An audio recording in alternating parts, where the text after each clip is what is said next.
Okay, now another question I wanted to ask you is how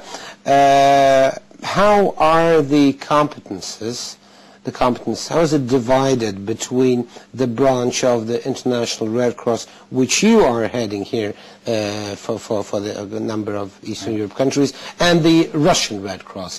Do you do like the same thing and try to work together, or you divide the field? I mean, we have a very clear defined task. It is the Russian Red Cross who is responsible for the assistance to victims of any disaster here, and that's their specific role.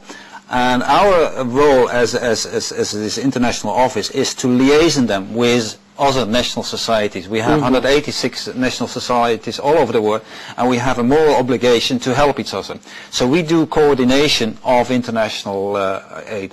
And also I would like to add that the Russian Red Cross has a specific task in this country. It is not replacing EMACOM. It's not replacing the government.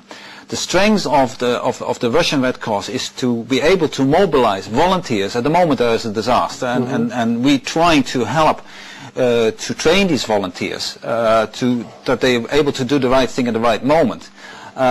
And that is in addition to the role of EMACOM, which deals with government authorities, with the army, with all professionals aids. And in a huge disaster, you need a lot of people, and there is where the Red Cross has a specific task.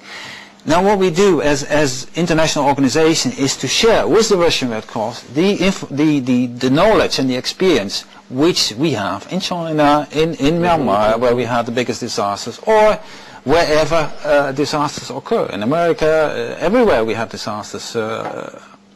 Well, Russia isn't the most volunteering nation as far as I can charge. Well, Americans like to be volunteers to work.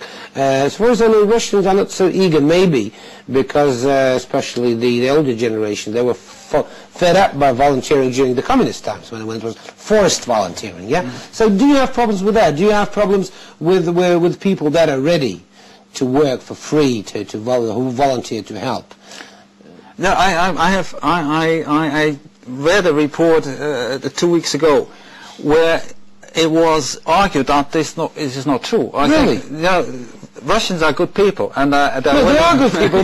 but you know, I'm doing lots of social work myself. For example, the place where I live, and so on. And it's pretty hard to make people do something. You say, we'd better pay for it. Let others do it. You know. I know, but I mean, this is the challenge also for the Red Cross, to motivate the people to do this social work or to help.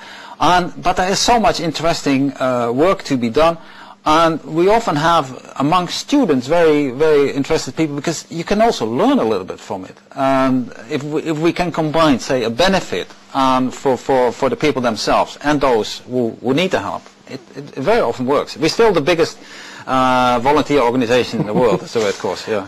By the way, I've heard a lot about the Red Cross helping the victims of disasters and working together with emergency services. But does the Red Cross provide any psychological help to victims? I mean, professional psychological help, and is it provided also by volunteers? Yeah, they should be professional for that reason. Eh?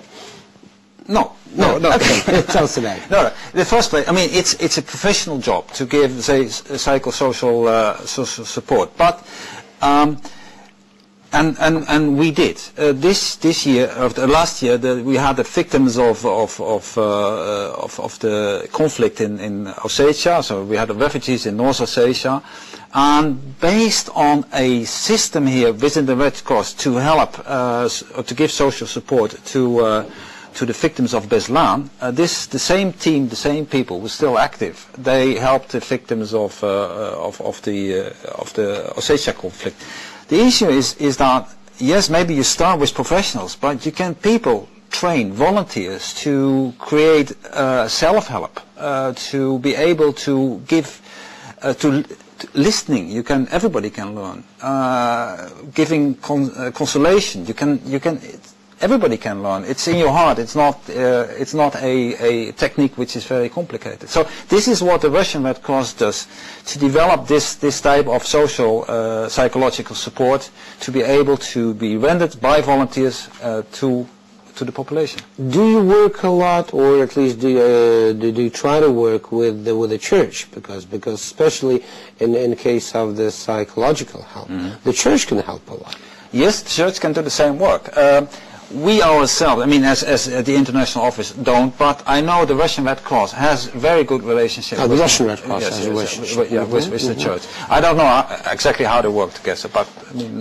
And the International Red Cross, it doesn't officially cooperate with the churches. You just work as an international organization, right? Yes, I mean what we're doing with the Russian Red Cross is to share the knowledge on this field of social cycle support.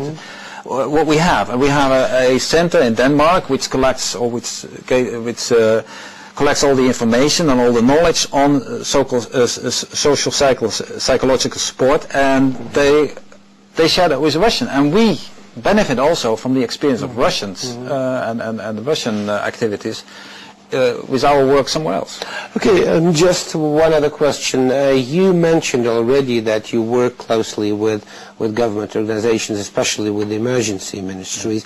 Many people from around the world working in Russia with government agencies, they say that the Russian bureaucracy is really a killer. I mean, it's so hard to work with government organizations. Can you prove that? Is it really giving you a hard time, the bureaucracy?